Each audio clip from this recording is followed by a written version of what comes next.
Bonjour mon cher frère, ma chère sœur.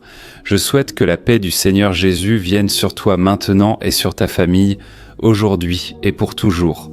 Amen, je suis le pasteur Antonio Junior. Frères et sœurs, avec gratitude et joie, je veux vous transmettre un message que le Saint-Esprit a mis dans mon cœur. Je suis sûr que vous, tout comme moi, avez votre routine chaque jour. Vous travaillez ou peut-être que vous étudiez. Vous êtes toujours avec les mêmes personnes.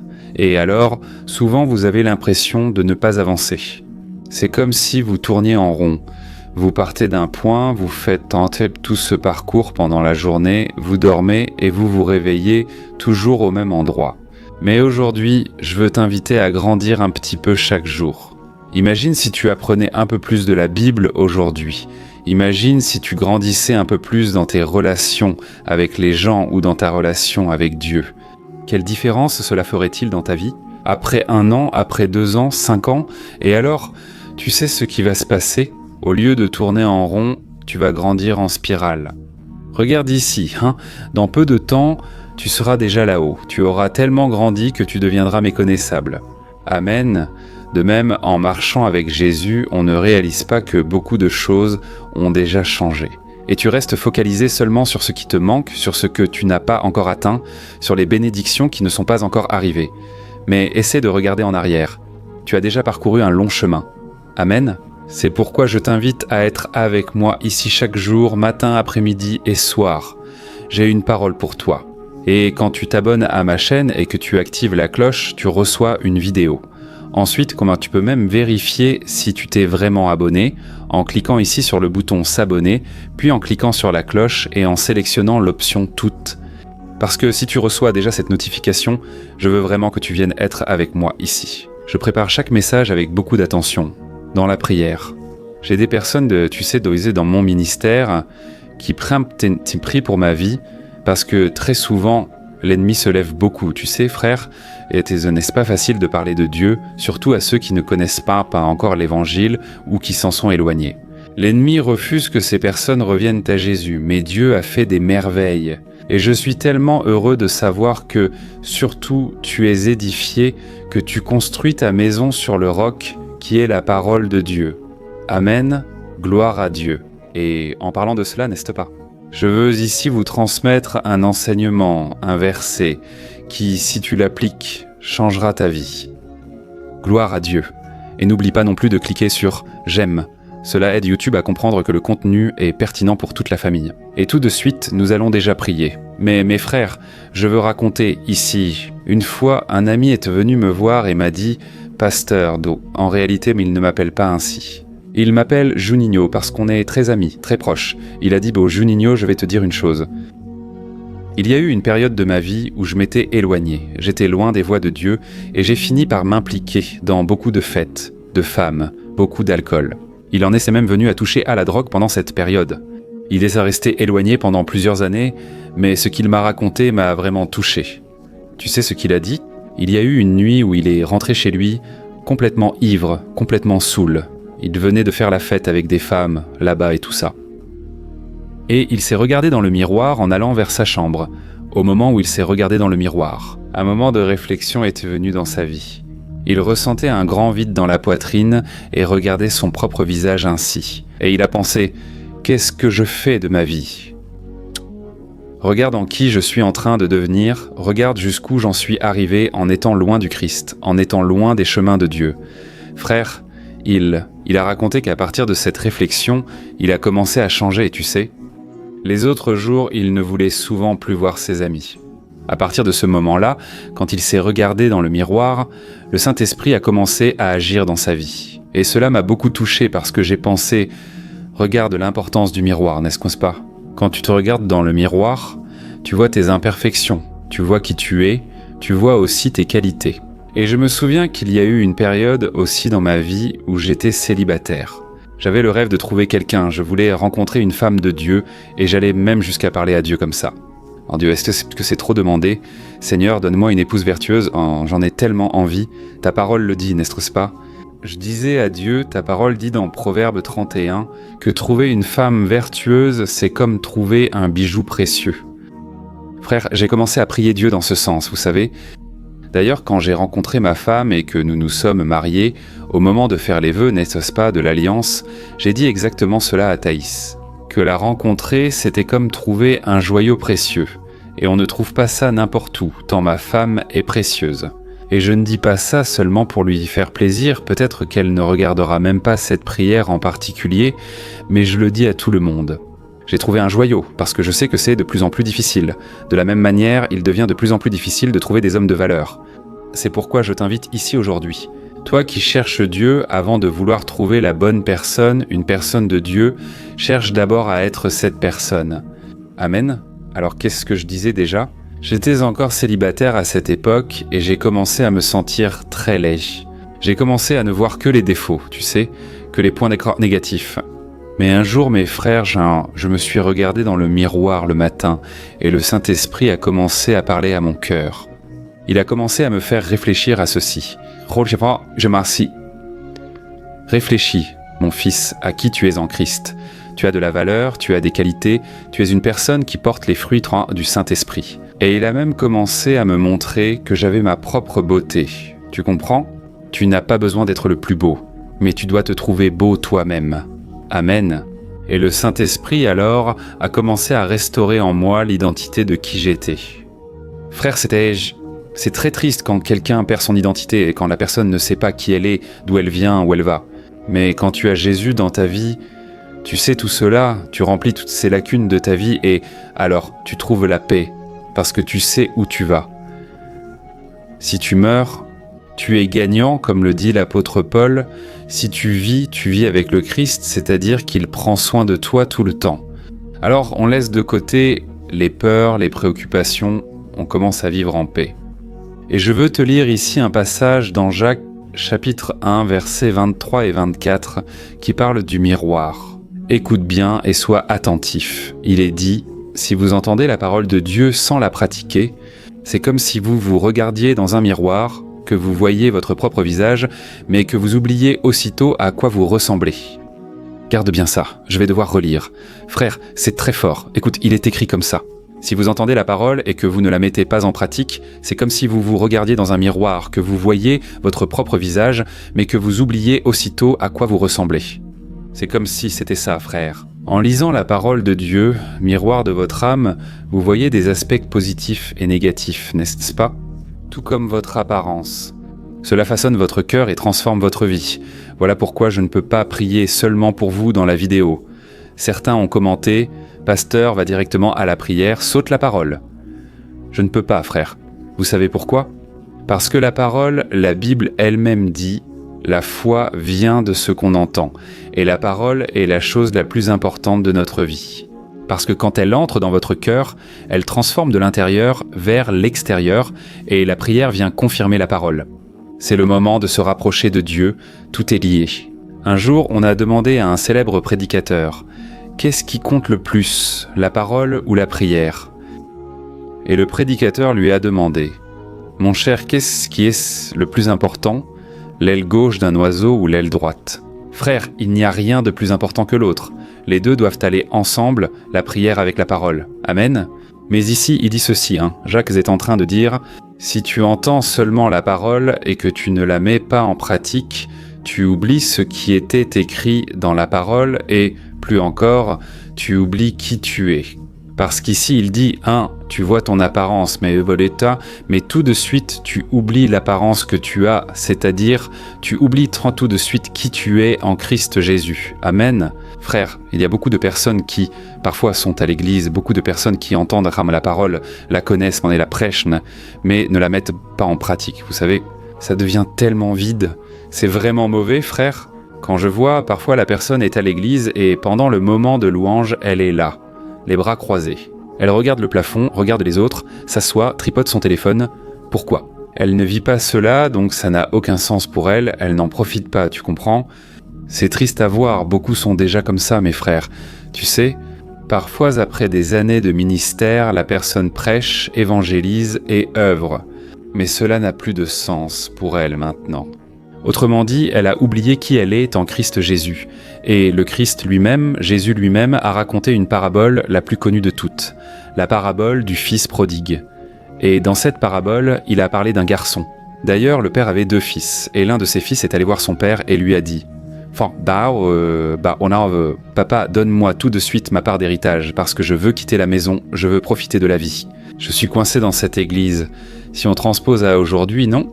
Je suis coincé ici dans cette église, je veux profiter du monde extérieur. » Frère, combien d'entre vous m'écoutent ? Tu m'écoutes. Peut-être que tu as déjà ressenti ça auparavant, et tu as fini par t'éloigner. Et tu sais pourquoi le fils prodigue s'est éloigné ? Parce qu'il a oublié qui il était, la valeur qu'il avait. Il a oublié la bonté du Père et il a commencé à penser que le Père le privait des plaisirs de ce monde. Frère, tu sais que ce n'est pas vrai ? C'est le plus grand mensonge du diable dans notre esprit. Parce que quand Dieu te dit de ne pas faire quelque chose, quand Dieu lui-même a dit à Adam, je te donne tous ces arbres du jardin. Tu peux en profiter, mais de cet arbre de la connaissance du bien et du mal, ne le touche pas, ne mange rien de lui. Frère, Dieu voulait épargner la souffrance à Adam et Ève. Il cherchait une obéissance par amour, non dictée par des règles. Dieu ne nous a pas créés comme des robots, tu comprends ? Dieu veut une décision spontanée de marcher avec Jésus. Et alors, qu'est-ce qui s'est passé ? Le fils prodigue a ruiné sa vie. Parce que les amis à qui il payait des bières, des boissons, avec qui il fumait, touchaient à la drogue. Les amis sont partis. Quand une sécheresse est arrivée dans cette région, ce garçon a tout perdu. Les prostituées, les fausses amitiés, tout est départi mes frères. Il s'est retrouvé comme ça, tu vois, sans rien. Mais tu sais ce que c'est que rien ? Alors il est allé travailler quelque part. Son patron ne le nourrissait pas.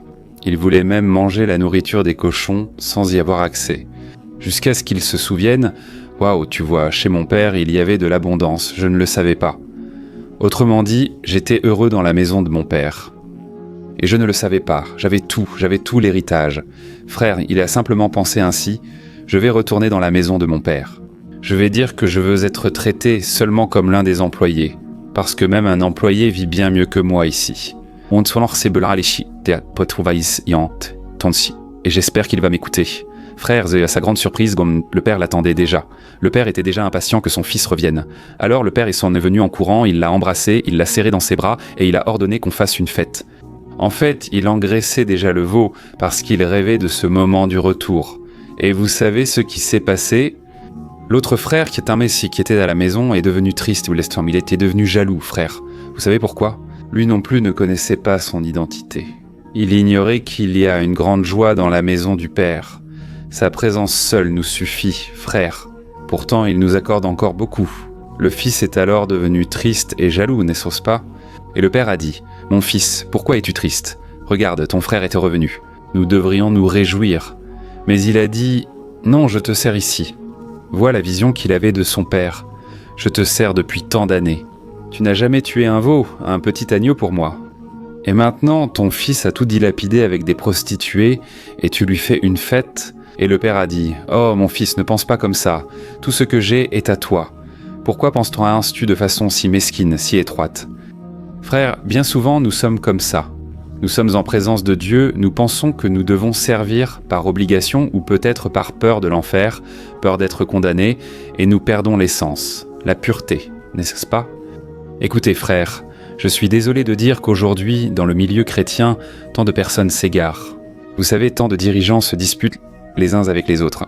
C'est ridicule, un pasteur traîne un autre en justice. Frère, c'est très triste de voir la situation dans laquelle nous nous trouvons. Nous devons recommencer à regarder dans le miroir de notre âme, vers la parole. Amen. Je veux juste lire encore un verset ici, et nous allons déjà prier. Regardez ce que l'apôtre Paul a dit dans 2 Corinthiens, chapitre 11, verset 3. « Frères, ce que je crains et que je veux éviter, c'est que, tout comme le serpent a trompé Ève par sa ruse, votre esprit soit corrompu et se détourne de votre dévotion sincère et pure envers le Christ. » Amen, frères, à l'époque de Paul, les gens se disputaient, pensant que certains apôtres étaient supérieurs à Paul. « Ah, je ne vais pas suivre Jésus, parce que je crois en ceci, en cela, en telle ou telle chose. » Paul a dit, « Frères, j'ai peur que vous soyez trompés, tout comme le serpent a trompé Ève, que vous soyez corrompus dans votre esprit. » Et puis il termine en disant, « Et ainsi vous vous écartez de votre sincère et pure dévotion au Christ. » Frères, nous devons revenir à l'essence, à la pureté de l'Évangile. Amen. Ici, frère Amon, je ne veux pas parler de religion, je ne veux pas critiquer l'Église. Je veux prêcher l'Évangile, car c'est lui qui m'a sauvé et me garde dans la simplicité de Jésus. Amen. Il y a beaucoup de gens qui cherchent en fait de la célébrité, qui veulent progresser dans la carrière gospel, qui veulent ensuite devenir célèbres. Ils ne veulent vraiment pas suivre Dieu, ils ne veulent pas glorifier Dieu. Il y a des gens qui cherchent moins de l'argent. Ils vont à l'église parce qu'ils veulent plus d'argent. Ils veulent prospérer, ils veulent sortir de leurs difficultés financières. Et alors, mes frères, on devient des personnes froides, vides. Parce qu'ils ne cherchent pas la face de Dieu, ils veulent seulement les mains de Dieu, tu comprends? Et alors ils deviennent quoi? Envieux, jaloux, querelleurs. Ils ne supportent pas de voir leurs frères heureux et bénis, alors ils deviennent tout de suite envieux, tu sais. Et que dire alors des dirigeants? Les dirigeants deviennent des professionnels de la foi. Ils savent déjà comment faire, ils savent déjà comment toucher les gens, ils savent déjà comment les convaincre, les manipuler. C'est très triste, mes frères. C'est pourquoi nous devons revenir à la simplicité, à la pureté de la dévotion au Christ. Amen. C'est le message que Dieu a mis dans mon cœur aujourd'hui. J'espère qu'il t'a touché et je te demande que maintenant nous allons prier. Je te demande de laisser ici ta demande de prière. Je vais oindre mes mains avec de l'huile. Et je veux vraiment que Dieu oigne ta vie, même à distance, même si je ne peux pas te toucher. Même si nous ne pouvons pas prier physiquement unis ici, spirituellement, nous sommes liés par la même foi. Amen. Et je crois que peu importe ta situation, peut-être que tu es à l'hôpital, peut-être que tu traverses une énorme difficulté dans ta vie. Ne perds pas ta foi en Jésus. Amen. Les hommes ont peut-être pu te décevoir, les gens ont pu te frustrer, mais Jésus ne t'abandonnera jamais. Il est fidèle. Amen. Alors ferme les yeux. Je veux prier pour toi maintenant et à la fin, partage, n'oublie pas d'envoyer ces prières. Écoute, je sais qu'il y a des personnes qui ont créé des groupes de prière. Je ne peux que les remercier et demander à Dieu de les bénir de plus en plus. D'accord? Prions. Gloire à Dieu. Seigneur mon Dieu, mon Père, je veux te louer, Seigneur, pour ce moment si béni. Comme il est bon d'être ici, mon Dieu, réunis au nom de Jésus, sans dénomination d'église, sans division. Je crois que telle est ta volonté, Seigneur, que nous soyons tous unis dans la même foi. Père, je te présente la vie de cet homme et de cette femme venus prier ici avec moi.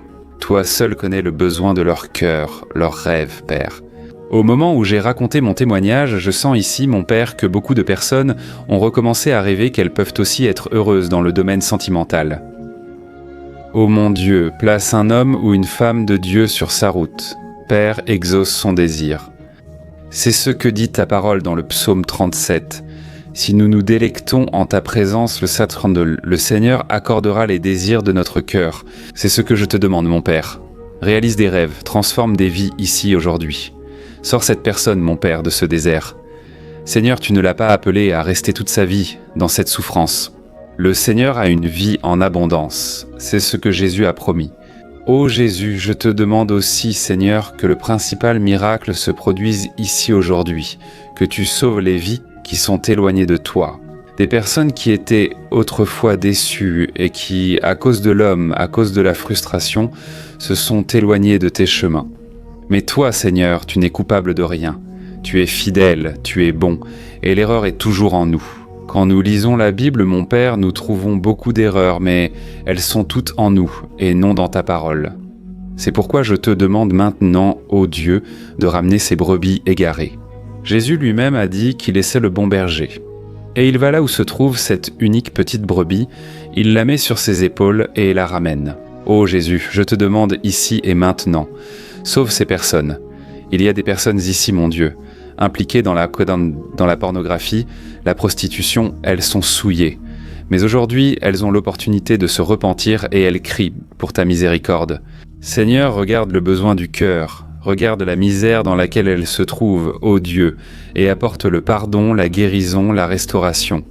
Je prie aussi, mon Dieu, pour ces personnes qui ne te connaissent pas encore, qu'elles viennent à se repentir de leurs péchés et à prendre un engagement avec toi aujourd'hui. Ô Jésus, écris leur nom dans le livre de vie. Ne permets pas, mon Père, qu'elles soient trompées par les religions, par les fausses promesses des hommes, mais qu'elles puissent s'affermir dans la parole. Car c'est toi-même, Seigneur, qui as dit que les tempêtes peuvent venir, les vents forts peuvent en souffler, mais cette maison ne tombera pas. J'étends mes mains et je prie pour chaque personne, ô Dieu. Je te présente chaque demande de prière et je te demande, accomplis, Seigneur, tes promesses. Fais ta volonté dans la vie de chacun de nous. Et que nous puissions avoir confiance que tout concourt à notre bien et que tout ce que le Seigneur fait dans notre vie est pour notre croissance. C'est pour l'augmentation de la foi et pour que nous devenions plus semblables à Jésus. C'est en ton nom, Jésus, que je prie et je te remercie déjà pour tout. Amen. Gloire à Dieu. Alléluia.